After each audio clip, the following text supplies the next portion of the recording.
What is going on, guys? As always, I'm here to try to bring you guys as much helpful tips as possible when it comes to your 4Runner. Today, I'm also throwing in the mix Landcruiser, Sequoia, and there's apparently a few other Lexus models.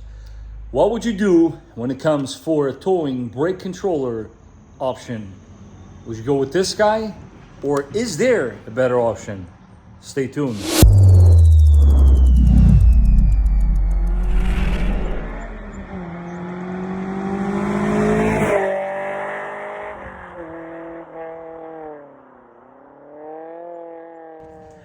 Ladies and gentlemen, welcome back to the channel. This is the Vikings Garage, and on today's episode, we are going to go ahead and install a towing brake controller that I believe is the perfect option for your 4Runner.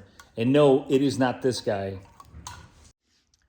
So what I went ahead is wrote down the part number here for you guys, but I will, of course, give you all the much needed information. It is very well packaged in a box that, by the way, this kit does come with some spares, but I went ahead and already started sorting them out. As you can see, that's the part number. You will need this harness. You're gonna need this harness also. And then I went ahead, took the liberty of taking one of the dummies out already. And this is the dummy you will need. There is, like I said, a few more dummies in the box because this kit will fit other models. And then we are gonna go ahead and install the switch into that dummy. And it's pretty much it. I mean, this is, again, a plug and play that many people are not even aware that you can do on your 4Runner. But without any further ado, let me show you the money shot, because this is a plug that nobody knows where it's located, and this is where I come into play. I'm gonna do my very best here to show you guys on camera where it's located, but you gotta follow the kick panel, and once you do that, right in the corner there he is. I'll put an arrow pointing at it. That's the guy in which you're gonna plug one of the ends of the harness to. So right up here in the corner. As always, guys, I'm here to provide as much information as possible.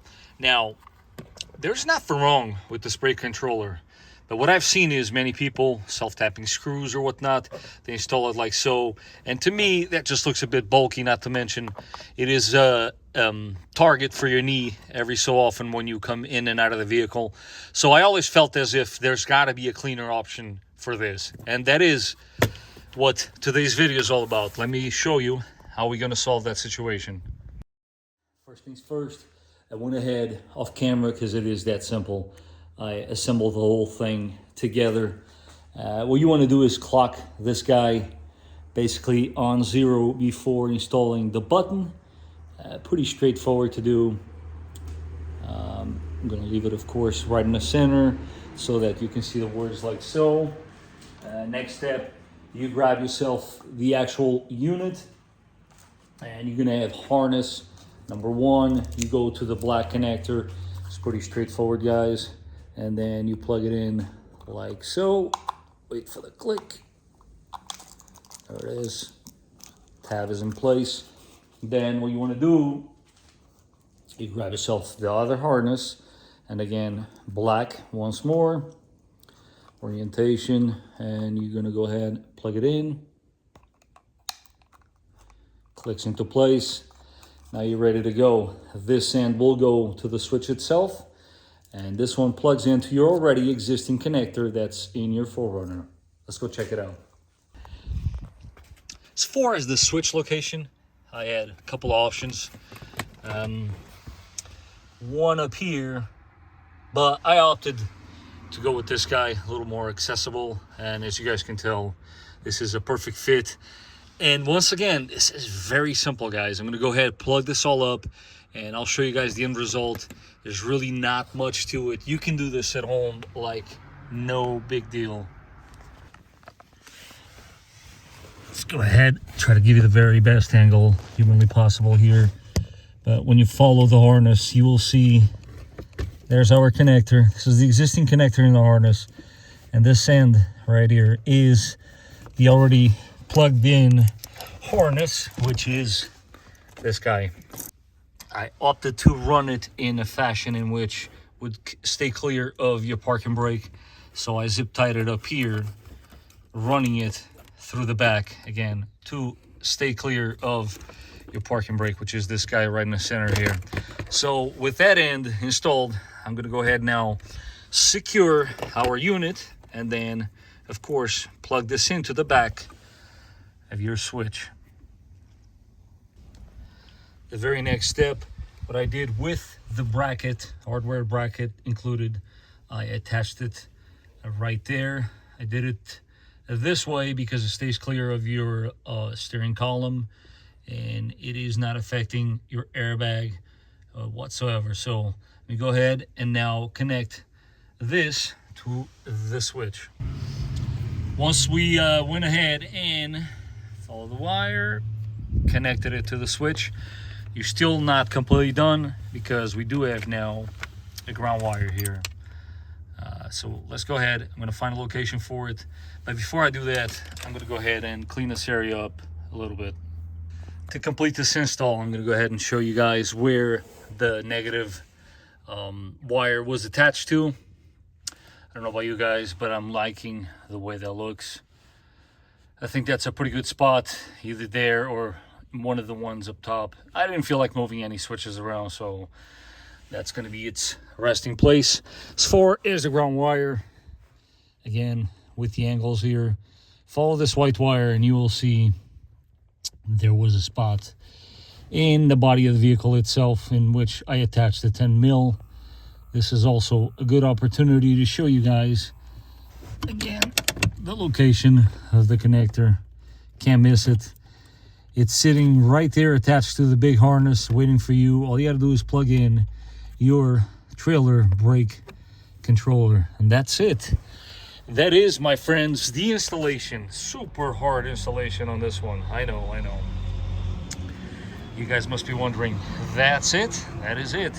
But stay tuned because, as always, I will try to give you guys a little extra for your time.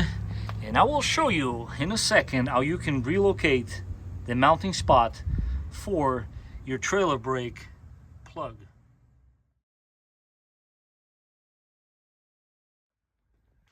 We did indeed get snowed in last night, but as that great song says, the show must go on. So guys, you're basically not gonna need much. The hardest part of this process is finding that 10mm socket, and I mean that. So why and what are we doing here? We're basically going to relocate the location for your trailer controller connector from back here to just about right here, which will give you a few inches to say the very least. And for those of you that have trailed in the past, you'll know that the more room you have for your harness, the least the possibility of that connector popping out on a wide turn. Not going to bore you guys with the installation of this because it is that easy, but I will of course show you guys a before and after. And as with every other installation that I do, I will always bring you guys along if I see that some pointers are important. First things first, it's actually not the very elusive 10mm. What you're going to need is a 12. And then once you have removed this bracket completely, you want to go ahead, disconnect the connectors at this end, because you're going to want to stretch the harness like so. And also to slide this bracket out, you got to do it in this fashion. And last but not least, very important, you have these clips that basically hold this guy in place. Let me show you the other side.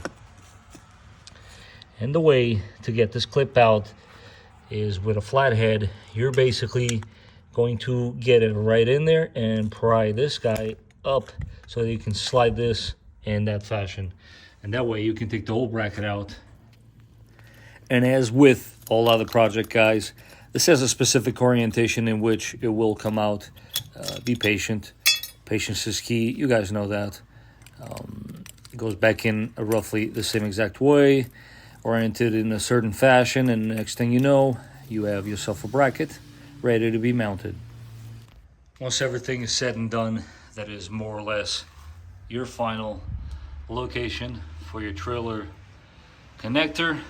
You gained at least a 3-inch advantage, and you know now with confidence that it will not pop out of place. But of course, I'll give you guys the part number. That is what you got to search. Came in a very small bag like the one you see here. And I do also want to take this opportunity to thank a viewer of mine for this awesome tip.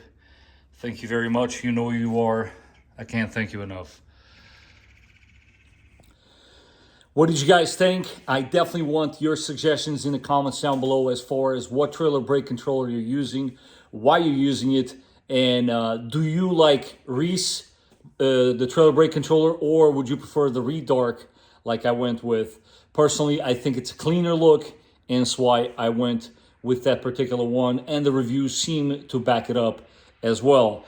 As always, guys, if you found this video to be informative, don't forget to smash that like button. If you haven't done so, don't forget to subscribe, and I will catch you guys on the next one.